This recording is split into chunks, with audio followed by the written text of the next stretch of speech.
మహాగణుడును మహోన్నతుడైన యేసుక్రీస్తు నామములో మీ అందరికీ వందనములు. ప్రియులారా, దేవుని వాక్యము ధ్యానిందాము. యోహాను సువార్త 8వ అధ్యాయం 7వ వచనం. వారు ఆయనను పట్టువదలకు అడుగుచుండగా ఆయన తల ఎత్తి చూచి, మీలో పాపము లేనివాడు మొట్టమొదట ఆమె మీద రాయి వేయవచ్చునని వారితో చెప్పి మరలా వంగి నేల మీద రాయిచుండెను. ప్రియమైన దేవుని బిడలారా, ఇక్కడ ఒక సంఘటన జరిగింది. వ్యభిచారము చేస్తూ స్త్రీ పట్టబడింది. అక్కడ మనుష్యులు ఆమెను పట్టుకుని యేసుప్రభువు దగ్గర తీసుకుని వచ్చారు. వారి చేతుల్లో రాళ్ళు ఉన్నాయి. ఎందుచేతననగా పాత నిబంధన కాలములో ధర్మశాస్త్రమును దేవుడు వ్రాయించారు. ఎవరైనా వ్యభిచారము చేస్తే వారు రాళ్లతో కొట్టి చంపబడాలి. ఆ ఆజ్ఞను పట్టుకుని వీరు వచ్చారు. వచ్చి యేసుప్రభువారు తంటున్నారు, బోధకుడా, ఈ స్త్రీ వ్యభిచారము చేస్తూ పట్టబడింది. మన ధర్మశాస్త్ర ప్రకారం ఆమెను రాళ్లతో కొట్టి చంపాలి. మరి నీవేమందువు? నీ మాట ఏమిటి అని ఆయన అడుగుతూ ఉన్నారు. పట్టు వదలక ఆయన నేల మీద వంగి వ్రాస్తూ కొద్ది సమయమునకు తల ఎత్తి, మీలో పాపము లేనివాడు మొట్టమొదట రాయి వేయవచ్చును అన్నారు ఆయన. ఆ మాట అని ఆయన మౌనమైపోయారు. మరలా వంగి రాసుకుంటూ ఉన్నారు నేల మీద. వారు ఆలోచన చేశారు. వారి మనస్సాక్షిని వారి పరిశీలన చేసుకుని ఉండవచ్చు. మనము జన్మపాపులమై ఉన్నాము, కర్మపాపులమై ఉన్నాము. మనలో పాపము లేకపోవటం ఏమిటి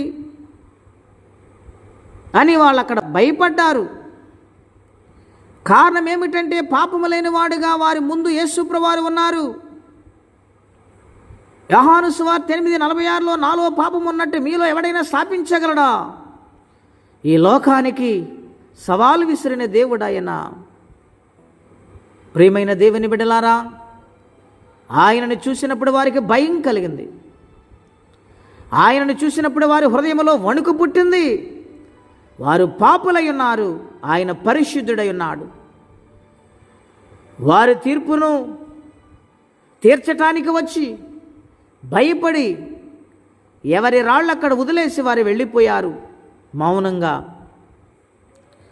కొంత సమయానికి యేసుప్రభువారు తల ఎత్తి, అమ్మా, నిన్నెవరు శిక్షించలేదా? ఆమె తల ఎత్తి చూసి అంటూ ఉంది. అప్పటికే సిగ్గుతో, బాధతో, హృదయ వేదనతో నలిగిపోతుంది ఆమె తల ఎత్తి కన్నీళ్లు తంటుంది. ప్రభువా, లేదు నాయన, ఎవ్వరు నన్ను శిక్షించలేదు అంది. వెంటనే యేసుప్రభువారు అన్నారు, అమ్మా, నేను నిన్ను శిక్షించను.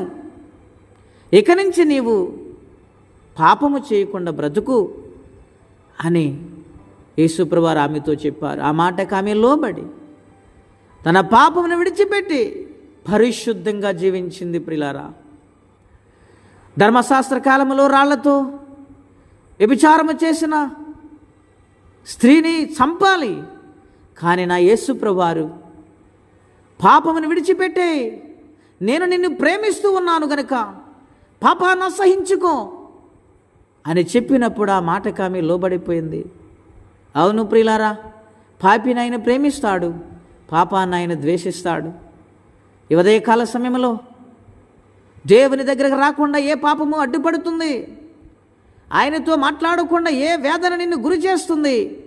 క్షమించమని క్షమాభిక్ష అడగలిగితే, వ్యభిచారము చేసిన స్త్రీని క్షమించిన దేవుడు మనల్ని క్షమించడా? ప్రార్థించండి, క్షమించమని అడగండి.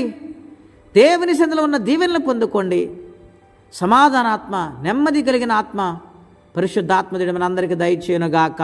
ప్రార్థనండి. అత్యంత కృప కలిగిన దేవా, మహోన్నతమైన మీ నామం కొరకే వందనాలు. నీవు క్షమించి విడిచిపెట్టావు. ఆ క్షమాపణ తన జీవితాన్ని మార్చేసింది. మా జీవితాలు ఎన్నోసార్లు మీరు క్షమిస్తూ ఉన్నారు. ఆయనను ప్రభా చేసిందే చేసి నీకు వ్యతిరేకమైన పనులు చేసి మేము బాధ పెడుతున్నాము. క్షమించు నాయనా. ఇక నుంచి నీ కొరకు బ్రతికే జీవితం అందరికీ దయచేయండి. ఎవరి కష్టములు, బాధలు, ఇబ్బందులు ఉండి నలిగిపోతున్నారు, వారిని క్షమించి వారికి సహాయం పంపించమని, ఈ దినమ దీవెనకరంగా మార్చమని యేసుక్రీస్తు వారి పుణ్యనామములో ప్రార్థించి స్తుతించి వేడుచున్నాము తండ్రి. ఆమేన్. దేవుడు దీవించునుగాక. ఆమేన్.